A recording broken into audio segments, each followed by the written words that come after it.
ونعوذ بالله من شرور أنفسنا ومن سيئات أعمالنا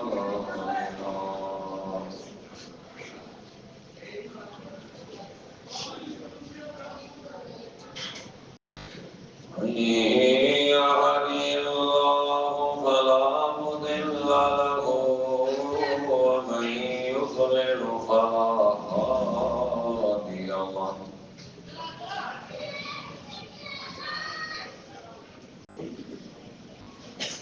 وأشهد أن لا إله إلا الله وحده لا شريك له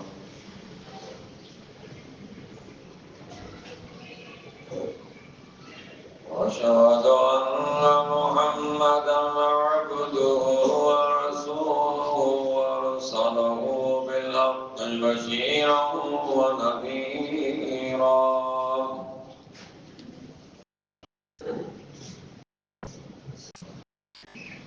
من يطع الله ورسوله فقد رشد واهتدى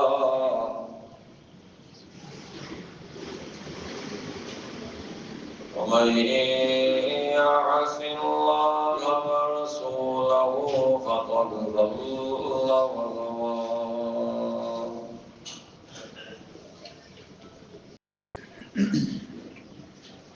اللهم صل على محمد وعلى آل محمد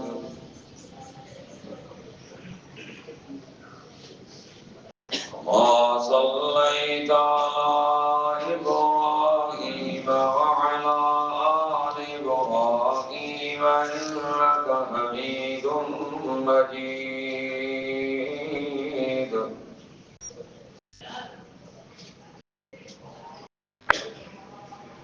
اللهم بارك على محمد وعلى آل محمد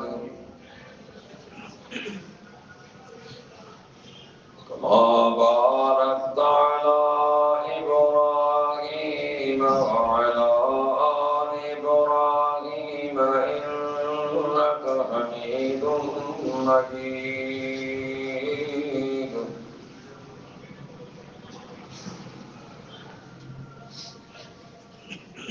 أعوذ بالله السميع العليم من الشيطان الرجيم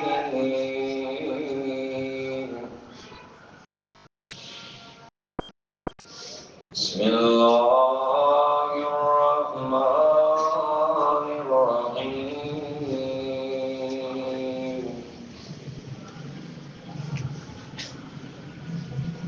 أما الإنسان إذا ما ابتلاه ربه فأكرمه ونعمه فيقول ربي أكرمن أما إذا ما ابتلاه فقدر عليه رزقه فيقول ربي أهانن كلا بل لا تكرمون اليتيم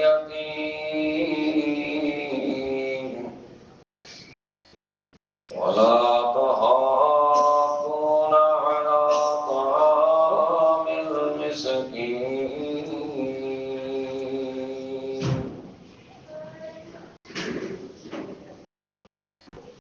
رب اشرح لي صدري ويسر لي أمري واحلل عقدة من لساني يفقهوا قولي ہر قسم کی تعریف حمد و ثنا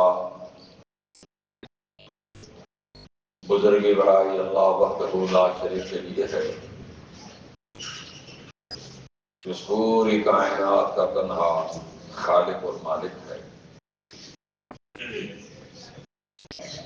بے حساب درود سید المرسلین رحمت للعالمین ساقی کوثر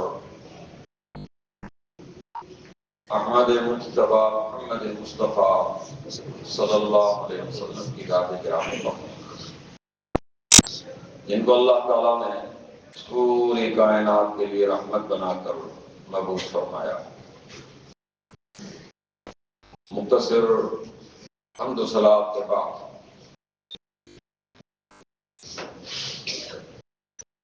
مشکات میں حدیث موجود ہے، اللہ کے رسول صلی اللہ علیہ وسلم نے فرمایا قیامت کے دن تین قسم کے دفتر ہوتے ہیں۔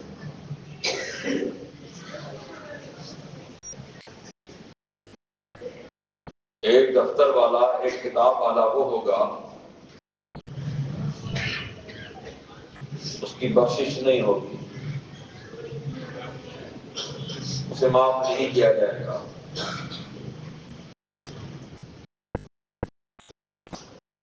دوسرا کتاب والا وہ ہوگا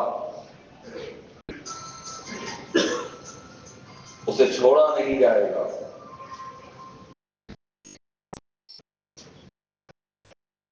تیسرا کتاب والا وہ ہوگا جس کی اللہ پرواہ نہیں کرے گا۔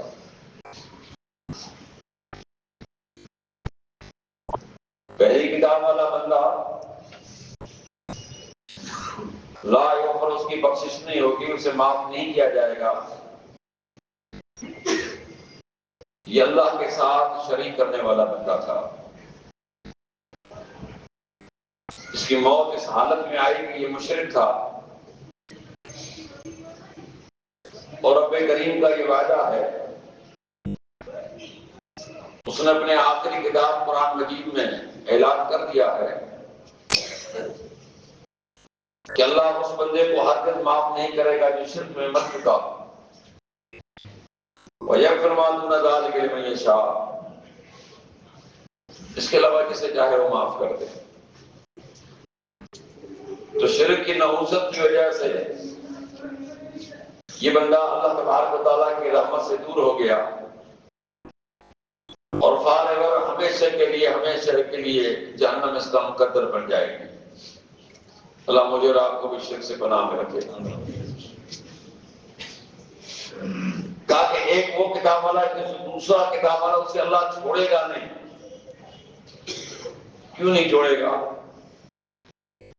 فرمایا یہ وہ بندہ ہوگا جس پر لوگوں کے حقوق ہوں گے،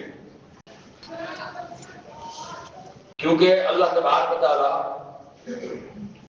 لوگوں کے حقوق حق دلا کر پھر سے چھوڑیں گے، کیونکہ اس نے پہلے دن سے کہہ دیا کہ مالک یوم الدین، انصاف کے دن کا مالک ہے، مالک آج بھی ہے، لیکن یہ دن اس نے قائم اس لیے کیا ہے کہ ظالم کو ظلم کا بدلہ مل جائے، مظلوم کو اپنا حق مل جائے۔ اللہ کے پاس حقوق العباد کی کتنی اہمیت ہے۔ ایک دفعہ ایک بندہ اللہ کے رسول صلی اللہ علیہ وسلم سے سوال کرتا ہے، جناب یہ جنگ لگی ہوئی ہے، غزوہ ہے جس میں پیغمبر صلی اللہ علیہ وسلم بھی شامل ہیں، اور میں اس میں چلا جاؤں اور مارا جاؤں تو کیا خالق کائنات میرے سارے گناہ، میری خطاؤں کو معاف فرما دیں گے؟ فرمایا کہ ہاں، جب تو شہید ہو جائے گا میرے سارے گناہ معاف ہو جائیں گے۔ لیکن اللہ تبارک و تعالیٰ نے اپنا فرشتہ بھیجا، میرے نبی کو جا کے بتائیے اس بندے سے کہیے کہ قرض معاف نہیں ہوگا۔ بات سمجھ رہے ہیں؟ کیوں معاف نہیں ہوگا؟ میرا نہیں اس سے تعلق ہے، وہ تو بندوں سے تعلق ہے۔ یعنی اندازہ کیجیے کہ اللہ کے رسول صلی اللہ علیہ وسلم کے ساتھ بندہ غزوے میں شامل ہے، شہید ہو جاتا ہے، لیکن یہ سوال کرنے کے بعد کہ جی ساری تیری خطائیں معاف ہو جائے، لیکن اللہ نے اپنا فرشتہ بھیج کر پیغمبر صلی اللہ علیہ وسلم سے فرمایا کہ اس بندے سے کہیے کہ قرضہ پھر بھی معاف نہیں ہوگا۔ کیوں؟ قرض اللہ کا معاملہ نہیں ہے، قرض یہ بندے کا معاملہ ہے۔ اس لیے فرمایا کہ اللہ تعالیٰ اس بندے کو نہیں چھوڑے گا جب تک معاملہ کلیئر نہ ہو۔ تو تیسرا بندہ وہ ہوگا لا یعلم اللہ، اللہ اس کی پرواہ نہیں کرے گا۔ کیوں پرواہ نہیں کرے گا؟ فرمایا اس لیے پرواہ نہیں کرے گا کہ اللہ اور بندے کے آپس کا معاملہ ہے، خطا کار ہے، گناہ گار ہے، مشرک نہیں ہے، بدعتی نہیں ہے، خطا کار ہے، گناہ گار ہے، اور اللہ کے حق ہے، دنیا کے نہیں، لوگوں کے نہیں ہے، کہ رب اس کی پرواہ نہیں کرے گا۔ اس کا مطلب کئی دفعہ سن چکے ہو، حدیث مشہور حدیث ہے، ایک بندہ بڑا گناہ گار، اتنا گناہ، اتنے گناہ کہ 99 دفتر اس کے گناہوں سے بھرے ہوئے ہیں، سیاہ کاریاں سارے اس کے پاپ ہیں۔ اللہ اس کو اپنے قریب کرے گا، بندے جی میرے رب گناہ کیے تم نے کیے، جی میں نے کیے، میں نے یہ گناہ کیے ہیں۔ اللہ سے دوسرا سوال کریں گے کہ آپ کے پاس کوئی عذر ہے؟ ہم مالک عذر کس سے کیا جاتا ہے؟ جو بے خبر، ہم کسی عذر کب کرتے ہیں کہ مجھے پتا ہے کہ آپ کو معلوم نہیں ہے، میں نے عذر پیش کر لیا اور آپ نے مان دیا کہ ہاں یار بندہ صحیح کر رہا ہو، جائے گا غلط کیا، لیکن آپ نے قبول کر لیا کہ یہ عذر ہے بیچارے کو۔ لیکن یہ تو اس کے سامنے بیان کیا جو بے خبر ہوگا، خبر پر عذر کرنے کیا ضرورت ہے؟ کہا کہ آپ سے چھپا کر میں نے کیا کرنا ہے، کوئی میرے پاس عذر بھی نہیں۔ اللہ تیسرا سوال کریں گے، بلا لکھنے والوں پر اعتراض ہو کہ انہوں نے لکھ لیا میرے لیے، جسے ہم لیتے ہیں نا دکانداروں کے سامان، جب پہلی تاریخ ہے تو ہماری آنکھیں کھل جاتی ہیں کہ یہاں صاحب یہ کتنا بل ہوگا، یہ کیسے ہوگا، یہ کتنا، یہ کیسا، یہ کیسا، ہم اس کو تنگ کرتے ہیں، کھاتے ہوئے تنگ نہیں کرتے، جب دینے کی باری آتی ہے پھر ہم جو ہے نا پریشان ہو جاتے ہیں، یار آنا تو 10,000 چاہیے تھا، 50,000 آ کے آنا تو یہ چاہیے تھا، پھر اسے ہم کرتے ہیں ہمیں دکھاؤ دکھاؤ، دکاندار کو کہتا ہے یار اب کی بار حساب دے دے، آئندہ نہیں دوں گا میں تم۔ اللہ میں نے کی ہیں جبھی تو فرشتوں نے لکھے ہیں، مجھے اس سے بھی اعتراض نہیں ہے۔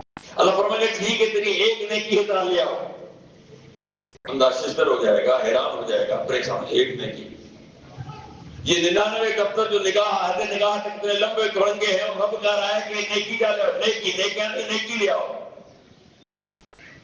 جائے گا گھمانا ہے، وہاں سے جب واپس آئے گا تو اسے پرچی دی جائے گی، اللہ اسے بھیجے گا اور وہ جائے گا، اس کو ملے گی پرچی، حدیث بطاقہ مشہور ہے پرچی کے نام سے،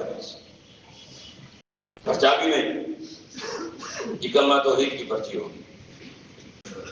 اس بندے کے من کے اندر اللہ کے علاوہ کسی اور کی بات نہیں تھی، محبت صرف اللہ سے، محبت صرف محمد رسول اللہ صلی اللہ علیہ وسلم سے، اس نے اللہ کے ساتھ ذرے برابر کسی کو شریک نہیں کیا، پیغمبر کی سنت کے ساتھ کسی کو شریک نہیں کیا۔ یہ توحید کی پرچی سے جب ملے گی، یہ بوجھل قدموں سے آئے گا، سوچتا ہوگا کہ کہاں یہ پرچی، کہاں یہ میرے دفتر، میرے رب آپ نے بھیجا تھا، میں پرچی لے آیا ہوں، میرے بندے جاؤ تلوا لو، وعدہ ہے کہ تم سے ظلم نہیں ہوگا۔ ایک طرف تو مقیاس میں میزان کے اندر اس کی 99 دفتر پڑے ہوئے ہیں، اور دوسری طرف یہ چھوٹی سی پرچی رکھی جائے گی تو سارے دفتر اوپر اٹھ جائیں گے، پرچی بھاری ہو جائے گی۔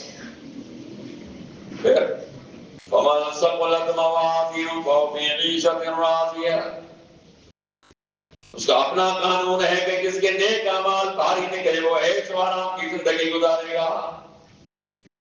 یعنی یہ ہے جس کو اللہ پرواہ نہیں کرتا، لا ابالی کا حق، مجھے تمہارے معاملے کی کوئی پرواہ نہیں، میں مرضی کا مالک ہوں۔ لیکن یہاں دو بندوں کو سب سے پہلی بات ہے کہ پہلے بندے کو معاف نہیں کیا جا رہا کہ جا تو تیرے لیے جہنم مقدر ہے، اور دوسرے سے کہا جائے گا کہ جب تک تیرے معاملات کلیئر نہیں ہوتے آپ یہاں سے نہیں ہل سکتے۔ اس کے مطابق صحیح مسلم کی مشہور حدیث کئی دفعہ سن چکے ہو، ہم تو خالی روایت کراتے ہیں، یاد کراتے ہیں، جیسے کالج میں ہم سبق دیتے ہیں بچہ یاد کرے امتحان میں آئے گا۔ ہاں آپ نے سوال کیا، صحیح مسلم کی مشہور روایت ہے صحابہ سے، من المفلس، میرے صحابہ آپ مفلس کس کو کہتے ہیں، تنگدست کسے کہتے ہیں؟ کم اللہ درہم ولا متاع، اللہ کے ہمارے جس کے پاس مال دولت پیسہ پائی گھر وغیرہ نہ ہو، بندہ پریشان ہو، ہم کہتے ہیں بڑا مسکین آدمی ہے، یہ مفلس آدمی ہے، اس کی بات نہیں۔ المفلس من امتی، میری امت میں مفلس وہ بندہ ہے جو قیامت کے دن آئے گا بصلاۃ و صیام و زکات، یاتی کا شتم ہذا وقذف ہذا واکل مال ہذا وسفک دم ہذا وضرب ہذا.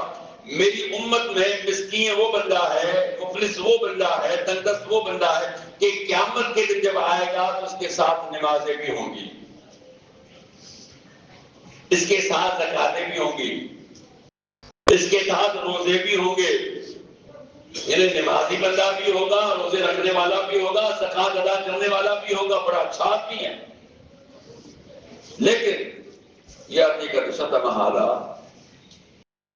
اس کنڈیشن کے باوجود اس بندے نے لوگوں کو گالیاں دی ہوں گی، لوگوں کی عزتیں خراب کی ہوں گی، لوگوں کی غیبتیں کی ہوں گی، لوگوں کی چغلیاں کھائی ہوں گی. کیونکہ زبان سے تو ہم ساری چیزیں کرتے ہیں نا. جھوٹ اس زبان سے بولا جاتا ہے، غیبت اس زبان سے کی جاتی ہے، چغلی اس زبان سے لگائی جاتی ہے، یہاں کی وہاں زبان سے لگائی جاتی ہے. یہ مشغلہ ہے لوگوں کا. کچھ لوگوں کو شوق ہے، اتنا شوق ہے کہ ان کو رات کو کھانا ہضم نہیں ہوتا جب تک یہ کام نہ کریں، جب تک دو کے دل کے اندر نفرت پیدا نہ کریں. حالانکہ دین کے اندر، شریعت کے اندر یہ ہے کہ جھوٹ بولنا لعنت ہے. صحیح ہے نا؟ لعنت اللہ علی الکاذبین. قرآن کہتا ہے کہ جھوٹوں پر میری لعنت ہے. لیکن شریعت نے آپ کو اس بات کی اجازت دی ہے کہ اگر دو بندے جو مسلمان آپس میں لڑے ہوئے ہیں یا آپس میں ان کی نہیں بنتی تو آپ ان کے بنانے کے چکر میں، صلح کے چکر میں اگر اپنی طرف سے بھی کچھ اس میں ملا کے بھی ان کو ملا دو تو آپ جھوٹے شامل نہیں ہوں گے. اور یہ تو اللہ کا بندہ جان بوجھ کے ان کو فراق ڈالتا ہے، ان کے اندر جدائی ڈالتا ہے، ان کے اندر نفرتیں پیدا کرتا ہے. أَلَمْ نَجْعَلْ لَهُ عَيْنَيْنِ وَلِسَانًا وَشَفَتَيْنِ. کا دیکھنے کے لیے میں نے تمہیں دو آنکھیں دی، بولنے کے لیے میں نے تمہیں زبان دی. زبان کیوں دی؟ کہ بولتے جاؤ، جو آ جائے منہ میں بکتے جاؤ. بڑے لوگ بولتے تھے، اقوال زرعی نے کہتے پہلے تولو پھر بولو. ہم بول کے پھر تولتے کہ یار میں نے کیا کہا بھائی، پہلے تولنا تھا. کیونکہ زبان سے الفاظ جو نکل گئے یہ واپس نہیں ہوں گے. تیر کمان سے نکل گیا واپس نہیں آئے گا، دودھ تھنوں سے نکل گیا واپس نہیں جا سکتا. یاد رکھیں، آپ کی میری زبان سے جو الفاظ نکل واپس ہو سکتے ہیں، معافی طلب بھی ہو سکتی ہے، معافیا مانگتے پھرو گے. کیونکہ معافی بھی اس سے مانگو گے جو آپ سمجھتے کہ یہ زور آدمی ہے، اور مسکین آدمی کہتا میں اس کو جانتا ہوں، جا جو کرنا کر لے. کرنا کر لے لیکن وہاں دینا پڑے گا. یہاں تو ٹھیک ہے، آپ اس بیچارے کو دبا کے ملے گا اور آپ نے اس کو جو ہے نا کچھ جرمانے بھی لگوا دیے، ادھر ادھر سے بھی کرا تو اس کی زبان تو تم نے خاموش کر لی. لیکن یہ اپنے لیے ایک مصیبت بنا رہے ہو جو قیامت کے دن جب نیکیاں چھن جائیں گے اس وقت معلوم ہوگا کہ کسی کو گالی دینا کیسا ہے. اللہ کے رسول صلی اللہ علیہ وسلم کا فرمان ہے، ایک بندہ زبان سے الفاظ نکالتا ہے جس کو یہ بالکل معمولی سمجھتا ہے، اس کو لائٹ سمجھتا ہے، خیر ہے کوئی مسئلہ نہیں، لیکن اب یہاں بہت بڑے ہیں. آپ نے الفاظ استعمال کیے، آپ کی نظروں میں یہ الفاظ بڑے چھوٹے ہیں، لیکن رب یہاں یہ بڑے ہیں. اللہ فرشتوں سے فرماتا ہے کہ اس کے لیے رحمت لکھ دو، اس کا مقصد ہے اس کے لیے جنت لکھ دو. فرمایا کہ بعض اوقات بندہ زبان سے الفاظ ادا کرتا ہے جس کو یہ بندہ معمولی سمجھتا ہے، لیکن اللہ کے اتنے بڑے ہوتے ہیں، رب کہتا ہے اس کے لیے عذاب لکھ دو، اس کے لیے جہنم لکھ دو. معمولی نہ سمجھو زبان کے بڑے فتنے ہیں. اللہ کے رسول صلی اللہ علیہ وسلم نے فرمایا کہ مجھے دو چیزوں کی ضمانت دو، میں محمد عربی صلی اللہ علیہ وسلم تمہیں جنت کی ضمانت دیتا ہوں. دو جبڑوں کے بیچ میں اور دو ٹانگوں کے بیچ میں، یعنی زبان اور شرمگاہ. اس کو مس یوز نہیں کرو گے، اس کو غلط استعمال نہیں کرو گے، اس کو صحیح جگہ پہ استعمال کرو گے جو اس کا حق ہے. اگر اس کو تم نے صحیح حق ادا کر دیا تو میں بھی تمہیں جنت کی خوشخبری دیتا ہوں. ایسا نہیں مجھے خوشخبری، لیکن اس کا مقصد یہ کہ یہ بڑی اہمیت کی حامل چیز ہے، اس پر بڑا کنٹرول کرنا ہے، اس کو اپنے آپ کو روکے رکھنا ہے، اپنے نفس کو مارنا ہے، ایسے جنت نہیں ملتی. تو فرمایا بندہ تھا تو نمازی، تھا تو روزے دار، تھا زکاتی، لیکن لوگوں کو گالیاں دی، لوگوں پر الزام لگائے، تہمت لگائے، بہتان لگائے. آج تہمت لگانا 2 منٹ کا کام ہے، دیکھو نہ دیکھو کر دو کام. اگلے کی عزت کو، اس کی پگڑی کو چھالنا ہے 2 سیکنڈ لگے، آپ نے بکواس کر دی، لیکن اس مسکین کی عزت تم نے خاک میں ملا دی، اس کو اپنے گھر والوں کے سامنے نظروں میں گرا دیا، اس کو تم نے معاشرے میں نظروں میں گرا دیا۔ بعض اوقات عورت کی جان چلی جاتی ہے، مرد کی جان چلی جاتی ہے، آپ نے کسی عورت پر تہمت لگائی، اس کے شوہر نے اس کے گھر والوں کو مار دیا، تو آپ کیا سمجھتے ہو کہ بچ جاؤ گے اللہ کے عذاب سے؟ ہاں، کسی مرد پر آپ نے تہمت لگا دی تو آپ کا کیا خیال ہے کہ آپ اس طرح آرام سے چلے جائیں گے؟ اس بندے کو نقصان ہوا اور آپ کچھ نہیں بھریں گے۔ إِنَّ الَّذِينَ يَرْمُونَ الْمُحْصَنَاتِ الْغَافِلَاتِ الْمُؤْمِنَاتِ لُعِنُوا فِي الدُّنْيَا وَالْآخِرَةِ، تاکہ جو پاک دامن عورتوں پر، بھولی بھالی عورتوں پر، مومناتوں پر جنہیں کوئی چیز کی خبر نہیں، تاکہ بہتان لگاتے ہیں دنیا میں بھی یہ میری لعنت کے حقدار ہیں، آخرت میں بھی میری لعنت کے حقدار ہوں گے، ان کے لیے بڑا میں نے عذاب تیار کیا ہے۔ کہ تم نے تو یہ کہہ دیا، لیکن تم نے اپنے لیے لعنت خرید لی، تم نے اپنے لیے جہنم خرید لی۔ کہا کہ آئیں گے اس بندے کی کوئی بات بھی تم قبول نہیں کرو گے اگر اسلامی قانون ہو اور بندہ کوئی بہتان لگاتا ہے، کہا جی لاؤ گواہ لاؤ، نہیں ہے گواہ، کہا اس کو 80 کوڑے مارو، سوانی نہ جلد 80 کوڑے مارو، اس کی پیٹھ پہ ذرا لگ جائے نا کوڑے، پھر اس کو معلوم ہو جائے گا کہ یہ کسی پر الزام لگانا کیسا کام ہے، بہتان لگانا کیسا کام ہے۔ آپ نے فرمایا اس طرح وہ سماج کو بھی کہا، صحیح حدیث ہے، بخاری کی کئی دفعہ سن چکے ہیں۔ میرے صحابہ، 7 ہلاک کرنے والی چیز سے اپنے آپ کو بچاؤ، یہ نہیں کہ 7 تم کرو گے ہلاک ہو گے، نہیں، ان 7 میں سے کوئی بھی تم نے عمل کیا، کوئی بھی تم نے کام کیا، تمہارا تباہ ہونا مقدر ہے، ہلاکت ہے تمہاری۔ اس میں ایک کون سی ہے بات؟ وَقَذْفُ الْمُحْصَنَاتِ الْغَافِلَاتِ، کہ پاک دامن عورتوں پر بہتان لگانا، الزام تراشی کرنا، اور انہیں کوئی پتہ نہیں، انہیں اس چیز کا کوئی علم نہیں، اور یہ بندہ بہتان لگا دے، فرما کہ یہ تیرا بہتان لگانا تیری ہلاکت کے لیے، تیری بربادی کے لیے ایک عمل کافی ہے۔ لہذا اس کا مقصد کیا ہے؟ بچنا چاہیے، اس کے قریب مت جائیے، یہ انتہائی خطرناک اعمال ہیں۔ اور فرمایا بندہ نمازی بھی تھا، روزے دار بھی تھا، زکاتی بھی تھا، لیکن لوگوں کا مال بھی کھا جاتا تھا، وَأَكَلَ مَالَ هَٰذَا، کہ ایک دفعہ دے کر دے، پھر مجھ سے لے کر دے، حال فی الحال دے دو، پھر میں دیکھ لوں گا کہ واپس کرنے کے نہیں کرنا۔ اور میں یہ کہوں گا کہ آج کے دور میں اس کا بڑا احسان سمجھیے کہ جو آپ کو پیسے واپس کر رہا ہے، دینے والے کا کوئی احسان نہیں۔ آج دینے والا، جب ہم لینے جاتے نا کسی سے، ایسے مسکین بن کے، ایسا شریف بن کے کہ میرے جیسا کوئی مسکین نہیں، کوئی شریف نہیں، ایسے منہ لٹکاتے ہوئے، نظروں کو جھکاتے ہوئے، اور بڑی جو ہے نا بڑی ہمت کے ساتھ، آج بھائی جان یہ ہو گیا مسئلہ، یہ ہو گیا، آپ کو ترس آ گیا یار بیچارہ مسئلے میں ہے، لے جاؤ گے، کب دو گے؟ اور پھر جب آپ کی باری آ جائے لینے کے لیے، اس کی آنکھ ادھر ہوں گی، مر رہا ہے، بھوکا ہے کیا؟ اللہ کے بندے، جب آپ لینے آئے تھے تو ماشاءاللہ کس طرح آپ عاجزی کے ساتھ مانگ رہے تھے، اور جب یہ آپ سے اپنے حق مانگ رہا ہے تو تم لڑنے مرنے پر تیار ہو گئے۔ بعض اوقات تو جھگڑے بھی ہوتے ہیں، قتل بھی ہو جاتے ہیں، لوگ جیلوں میں چلے گئے، اپنے پیسوں کے ہوتے ہیں، بندہ رسوا ہو رہا ہے۔ ایسا ہونا چاہیے۔ صحیح بخاری کی روایت ہے، اللہ کے رسول صلی اللہ علیہ وسلم فرماتے ہیں، ایک بندہ کسی کے پاس جا کے 1000 روپے چاہیے، کب؟ 1000 روپے کا سمجھتے ہو؟ پیغمبر صلی اللہ علیہ وسلم ہم سے پہلے بنی اسرائیل میں، اور میں اس وقت کا 1000 روپے سمجھتا ہوں یہاں کوئی کروڑ نہ بن جائے۔ انہوں نے کہا اتنی موٹی رقم، اتنی بڑی رقم کرتا تو کیا ہے بھائی؟ یار کام ہے کوئی ضروری، چلو میں نے مانا کہ آپ کو میں نے دے دیا، لیکن اس کا کوئی ضامن تو دو نا، کوئی بندہ تو بیچ میں۔ ان کا ضامن بھی رب ہے میرا، اور کوئی نہیں۔ سب کوئی گواہ دو، اللہ گواہ ہے، واپس کر دوں گا۔ کب کرو گے؟ فلاں دن۔ کہاں کرو گے؟ فلاں جگہ۔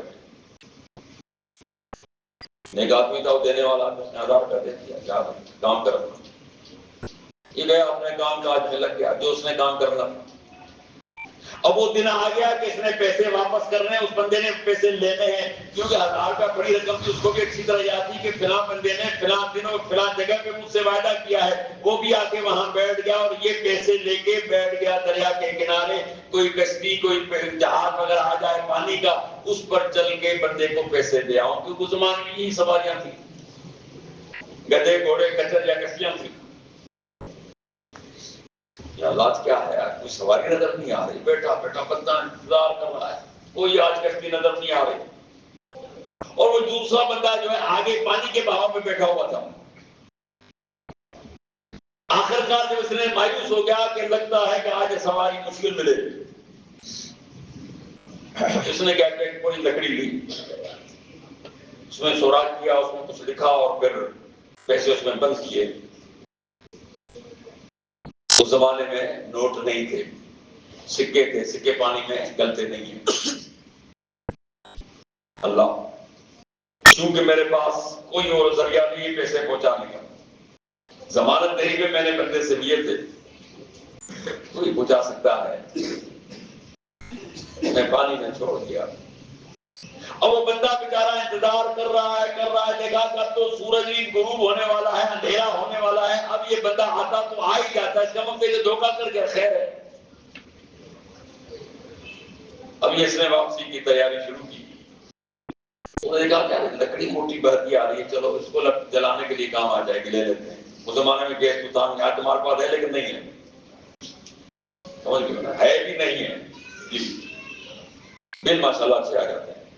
ہاں خیر، لکڑی لے آیا، اس کو چیرا پھاڑا، بڑا خوش ہو گیا، رقم مل گئی۔ چلو اس نے تو رقم اپنی لے دی۔ اب جس بندے نے یہ رقم بھیجی ہے مطمئن نہیں ہے، کیوں؟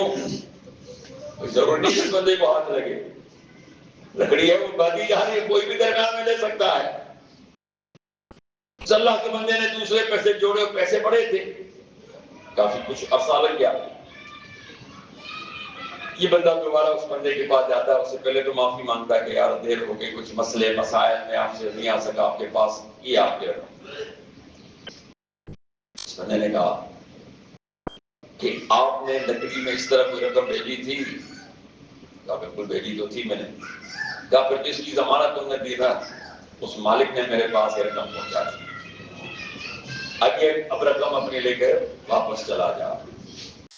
بڑا وہ خوش ہوا، خوشی خوشی واپس لوٹا کہ چلو جی میری پہلی رقم اللہ نے یہاں پہنچا دی۔ لیکن سوال یہ ہے کہ یہ بندہ 1000 میں 1000 لے سکتا تھا؟ اگر دل میں خیال آ جائے کہ چلو یار اس کو پتا نہیں ہے، بندہ لے آئے تو لے سکتا تھا نا، کیا بتاؤ کیوں نہیں لے رہا؟ یوم یفر المرء من اخیہ وامہ وابیہ وصاحبتہ وبنیہ، فرمایا وہ دن آنے والا ہے جب بندے سے ماں بھی دور ہو جائے گی، ابا بھی دور ہو جائیں گے، بھائی بھی دور ہو جائیں گے، محترمہ بھی دور ہو جائے گی، اولاد بھی دور ہو جائے گی۔ 5 ہے نا رسول اللہ نے گنوائے، اور آپ انہی کے درمیان میں گھومتے ہو، ماں باپ، بیوی، بچے اور بھائی۔ وہ الگ ہے کہ آج ہمارے یہاں کیٹیگری ہو گئی الگ، میرے بچے اور میری بیوی، یہ ہے میرا خاندان، ماں باپ کی کیٹیگری الگ ہے نا۔ ہاں نیا دور ہے بھائی، ماڈرن دور میں ہو، موبائل تو ٹچ کے دور میں ہو۔ بیوی بھی کرتی ہے کہ دیکھو میاں، میں تیرے نکاح میں ہے، تیرے باپ جو ہے نا اس کی ذمہ داری مجھ پر نہیں، تیری ماں کی میری ذمہ داری نہیں ہے، مانا کہ نہیں ہے، لیکن اخلاق بھی تو کوئی چیز ہے، ادب بھی کوئی چیز ہے، لحاظ بھی کوئی چیز ہے کہ نہیں ہے؟ وہ سارے ایک طرف ہو گئے، تو جان، تیرا باپ جانے، تیری ماں جان، جائے اس کے لیے کرنا کوئی نوکرانی رکھ، ابا کے لیے کوئی نوکر رکھ، وہی اس کو ناشتہ دے گا، میں نہیں دوں گی۔ بیچارہ آپ کہاں جائے؟ سرکار کو اگر سختی کرتا ہے تو سرکار تو گھر چلی جائے گی، یہ پھر دوبارہ کون شادی کرے گا؟ شادی کرنا کوئی آسان کام ہے؟ تم نے کتنی سختیاں کر دی ظالم کو شادیوں پر، ہاں؟ تم نے یہ جہیزوں کے چکر میں اور یہ کھانوں کے چکر میں، چاہے مرد ہو چاہے، تم نے اتنی سختیاں، کتنی سختیاں، ہم تو بوڑھے ہو گئے لیکن جو مسکین جو ہے نا وہ جو نوجوان سے امید پہ بیٹھے گا یار شاید میری بھی کبھی لاٹری مل جائے شادی کی، وہ بھی دیکھ کے پھر بیچارہ منہ اس طرف کر لیتے ہیں خیر تو ہے بھائی مولوی صاحب کہاں شادی ہونی ہے، 20,000 روپیہ مہینہ کما رہا ہوں، آپ کیا سمجھتے ہیں شادی اللہ پہ ہو جائے گی، کوئی ایسا بندہ مل جائے گا جو شاید اتنی سختی آپ پر نہ کرے. تو یہ سارے باتیں ہمارے اللہ رحم کرے تاکہ سارے آپ سے تتر بتر ہو جائیں گے. ان کو میں کھلا دوں یہ حرام کا مال، ماں باپ بھی کہیں گے واہ بلے بلے بچہ تو ہم نے جنا ہے بھائی، کیا خوبصورت بچہ آپ نے کیا ماشاءاللہ. بیوی بھی کہے گی شوہر ایسا ہو، اور بچے بھی کیا کہیں گے او بھائی ابا جیسا کوئی بندہ ہے نہیں، کہ ابا لا رہا ہے نا. جب ابا ہاتھ بند کر دے پھر دیکھتے کہ ابا کو کیا کرتے ہو. یہ تو بات کی کہانی ہے، اللہ رحم کرے، آگے نہیں جاؤں گا. اور فرمایا اس بندے نے لوگوں کے خون بہائے، بندے کی جان بھی لے لی ہوگی، اور جان لینا اس کے لیے کوئی مسئلہ نہیں تھا. آج بھی کتنے لوگ ہیں جس کو جسے اللہ کے رسول نے فرمایا کہ قیامت کی نشانیوں میں سے نشانی یہ ہے کہ مرنے والا یہ سوچ رہا ہے کہ اس بندے نے مجھے کس کھاتے میں کس جرم میں مجھے مارا ہے. مرتے ہوئے سوچے گا نا. اور یہ مارنے والا یہ سوچتا ہوگا کہ میں اس کو کس کھاتے ماروں، مجھے تو ایک ٹاسک دے دیا گیا تو فلاں کو مارنا ہے، بس مار کے چلے آئے. نہ کوئی لینا ہے نہ کوئی دینا ہے، کوئی پکڑنا ہے نہ کوئی واسطہ ہے، نہ کوئی تعلق رہا، کبھی ملاقات نہیں ہوئی، کبھی لین دین نہیں ہوئی، نہ رشتے داری ہے. بس کہہ دیا کہ فلاں کا کام ہوتا ہے، اچھا جوتا ہو گئے. واہ بھائی تیرے دلیری،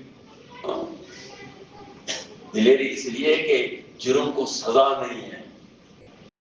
جرم کو سزا ہوتی نا پھر تم نے کسی کی مرغی کو بھی مار کے دکھاتا میں تمہیں سلام کرتا، کسی کی چڑیا کو مارتا ہے تو انسان کو تم نے مارا ہے. یہ کوئی معمولی بات نہیں ہے. وَمَن يَقْتُلْ مُؤْمِنًا مُتَعَمِّدًا فَجَزَاؤُهُ جَهَنَّمُ خَالِدًا فِيهَا وَغَضِبَ اللَّهُ عَلَيْهِ وَلَعَنَهُ. کہا کہ جس نے جان بوجھ کر کسی مومن کو قتل کیا یہ دنیا میں بھی میری لعنت کا حقدار، قیامت میں بھی حقدار، اس کے لیے میں نے بڑا سخت عذاب تیار کیا ہے. یہ نہ سمجھے کہ میں نے ایک بندے کی جان لے لی اور مجھے کچھ بھی نہیں ہوا، میں دنیا کے قانون سے مانا کہ دنیا کے قانون سے تو بچ گیا، پیسے دے کر کسی بھی لحاظ سے رشوت دے کر سفارش سے کر کے تو بچ تو گیا، کہا کہ میرے قانون سے تو نہیں بچ سکتا. تو کب تک زندہ رہے گا؟ 60 سال 70 سال 80 سال کے بعد بابا سے چلا بھی نہیں جائے گا.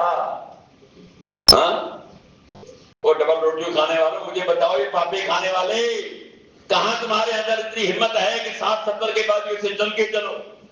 ہاں بس نا کر لی مستیاں. اب آؤ لینڈ پر کہا حساب تو آپ نے کیسے کام کیے، کس کے کھانے پہ تو نے کی جان لے لی. فَكَأَنَّمَا قَتَلَ النَّاسَ جَمِيعًا، کہا ایک بندے کو مارنا گویا کہ پوری انسانیت کو مارنا ہے. کہا یہ نمازی بھی تھا، روزے دار بھی تھا، زکاتی بھی تھا، لوگوں کو جان بھی اس نے لے لی اور لوگوں کو مارتا بھی تھا. اگر کوئی مظلوم غریب ہوتا اس کو خوب مارتا اور پھر یہ اس کی کوئی داد فریاد نہیں تھی. لیکن اللہ کہتے ہیں آج تمہاری داد ہوگی، آج تمہاری فریاد ہوگی، آؤ سارے کے سارے کھڑے ہو جاؤ.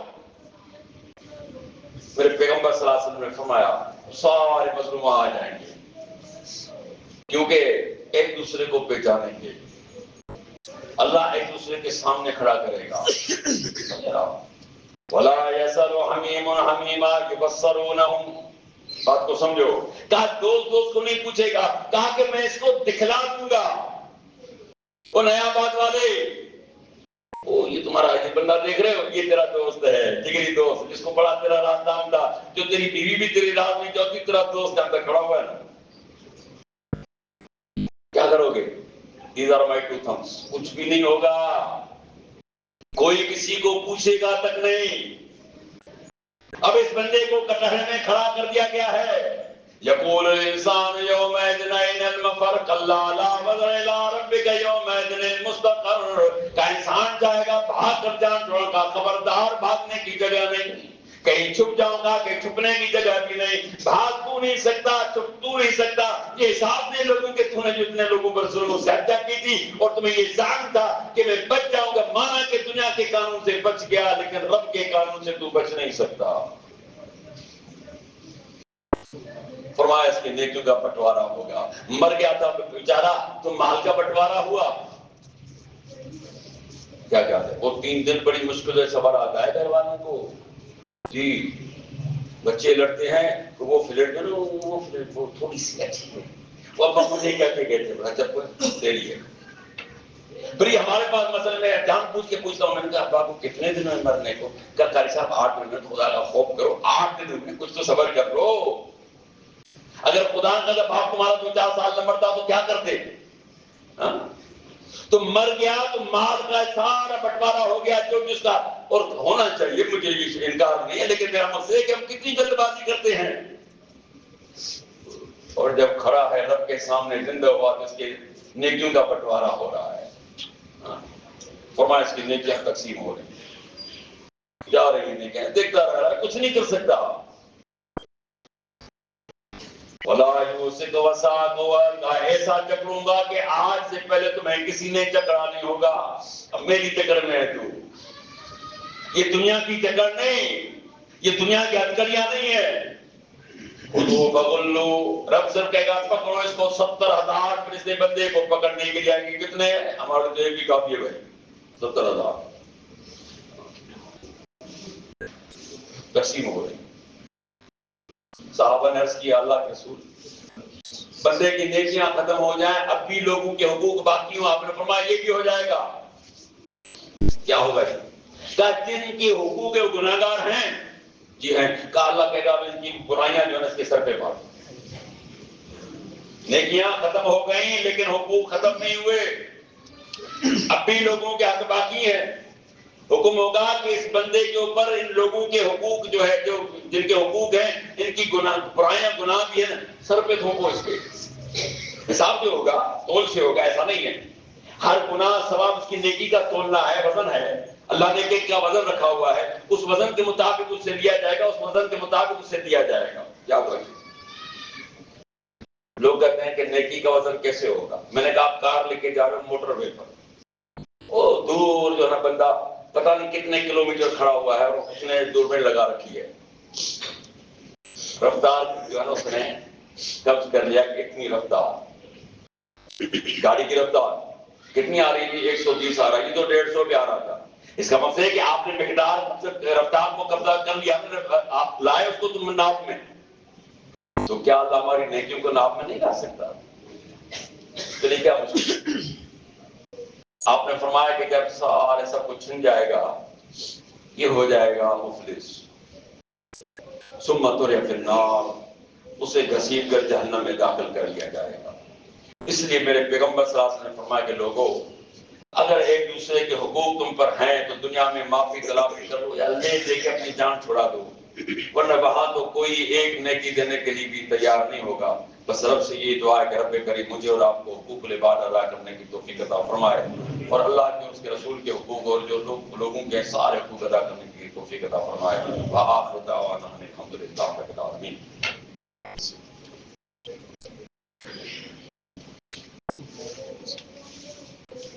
ان الحمد لله نحمده ونستعينه ونستغفره ونعوذ بالله من شرور انفسنا ومن سيئات اعمالنا، من يهده الله فلا مضل له ومن يضلل فلا هادي له، واشهد ان لا اله الا الله وحده لا شريك له، واشهد ان محمدا عبده ورسوله ارسله بالحق بشيرا ونذيرا۔ اعلان ہے اللہ کے بندو، یہ مساجد جو ہیں اللہ کے